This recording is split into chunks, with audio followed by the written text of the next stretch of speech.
नमस्कार। उम्मीद करता हूँ सब कुछ स्वस्थ होंगे, मस्त होंगे, अच्छे होंगे। अगर आप हमारे चैनल पर नए हैं तो चैनल को सब्सक्राइब कर लीजिएगा। साथ में दोस्तों आप कमेंट बॉक्स में अपनी राय दीजिएगा कि हम वीडियो कैसे बना रहे हैं, क्योंकि अभी हम जो बना रहे हैं हमारे पास अच्छा सॉफ्टवेयर भी नहीं है। तो इस हिसाब से हमें और भी क्या चीज़ें करना पड़ सकता है, तो इस हिसाब से आप अपनी राय ज़रूर दीजिएगा। जो रूस है, रूस का मानना है और भी देशों को मानना है, रूस के पास यूक्रेन में अपना सबसे ताकतवर बम ODAB 9000 गिराया है, जिसे फादर ऑफ ऑल बम कहा जाता है। द सन ने रूस समर्थकों की ओर से शेयर किए जा रहे कुछ वीडियो फुटेज के आधार पर यह दावा किया है कि व्लादिमीर पुतिन ने यूक्रेन में सबसे शक्तिशाली गैर परमाणु हथियार का इस्तेमाल किया है।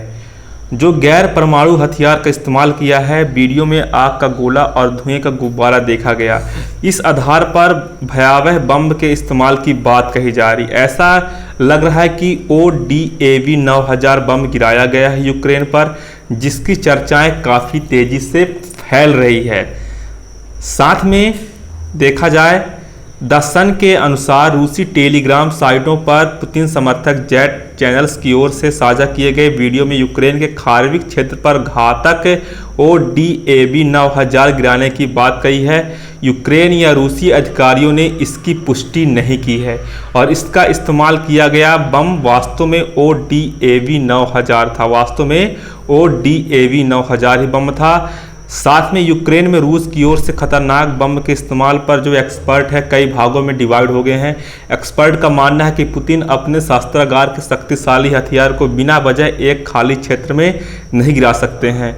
कुछ लोगों का मानना है कि यह कम शक्तिशाली ODAB 1500 थार्मोवेरिक बम हो सकता है। कुछ लोगों का मानना है कि ODAB 1500 थार्मोवेरिक बम हो सकता है। और साथ में देखा जाए तो ODAB 1500 थार्मोवेरिक बम ही होने की अनुमान है, क्योंकि 9000 गिराना मतलब पूरा तहलका मच जाना। और साथ में एक ऐसा अनुमान भी लगाया गया है कि यह विशाल विस्फोट यूक्रेन के खिलाफ रूसी सेना द्वारा इस्तेमाल किए गए FAV 3000 हवाई बमों की वजह से हो सकता है। और टेलीग्राम पर फाइटर ब्लास्ट चैनल का दावा है कि यह कम शक्तिशाली FAV 1500 का वर्जन था।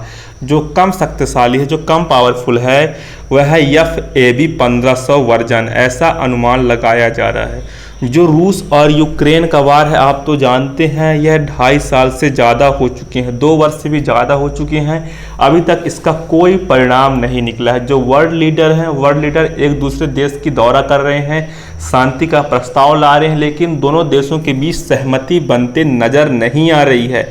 अभी जो भारत के प्रधानमंत्री भी वहाँ पे गए थे तो भी अभी तक कोई नतीजा निकल के नहीं आया है।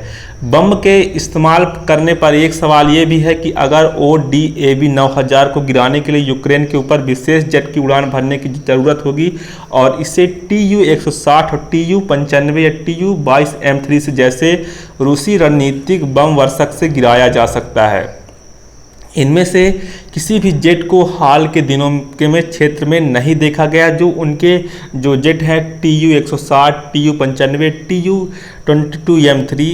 साथ में इस बम को लेकर आने वाले विमान को ज़मीन के इतने करीब से उड़ान भरनी होगी कि वह निगाह में आएगा। और इतना ही नहीं, इसे सतह से हवा में मार करने वाले मिसाइलों से भी टारगेट भी किया जा सकता है। ऐसा कुछ भी अगर क्षेत्र में नहीं हुआ है तो सिर्फ विस्फोट देखकर दावा करना ठीक नहीं होगा। तो ऐसे में देखा जाए इतना बड़े बम का हमला जो रसिया है यूक्रेन पर नहीं कर सकता। तो जो भी चीज़ें अभी फैलाई जा रही है तो यह शायद गलत ही हो सकती है। तो उस हिसाब से जो रूस यूक्रेन वार है रुकने का नाम नहीं ले रहा है और ये दोनों देश किसी की बात मानने के लिए भी तैयार नहीं है। तो इस हिसाब से जो ODAB बम की बात हो रही है तो यह एक पेलोड विस्फोटक करता है और ये तीव्र दबाव और भयंकर गर्मी के पैदा करता है और ये खुले घरों के अलावा बंकरों के अंदर शरण लिए हुए व्यक्तियों के लिए भी घातक साबित होता है और इसे बड़े क्षेत्र में दुश्मन के ठिकानों को नष्ट करने के लिए डिजाइन किया जाता है। अगर इसका इस्तेमाल होता है तो सब कुछ तबाह करने का दम रखता है ये बम। और साथ में इस बम के गिरने से विस्फोट की लहर और वैक्यूम देर तक बना रहता है जो इमारतों को गिरा देता है और इसके दायरे में आने वाले लोगों को आंतरिक चोट पहुंचता है। यूक्रेनी जो स्रोत कर्नल विटवली सरंटसेव ने इस दावे को यूक्रेन को डराने और क्षेत्र को अस्थिर रूस की यूक्रेन की चाल कहा है और खार्किव क्षेत्रीय सैन्य कमान प्रवक्ता ने ODAB 9000 के दावे का खंडन किया है। तो उम्मीद करता हूँ वीडियो पसंद आई होगी। हम एक करंट अफेयर्स के बारे में चर्चा कर रहे थे। धन्यवाद, टेक केयर, जय हिंद, जय भारत।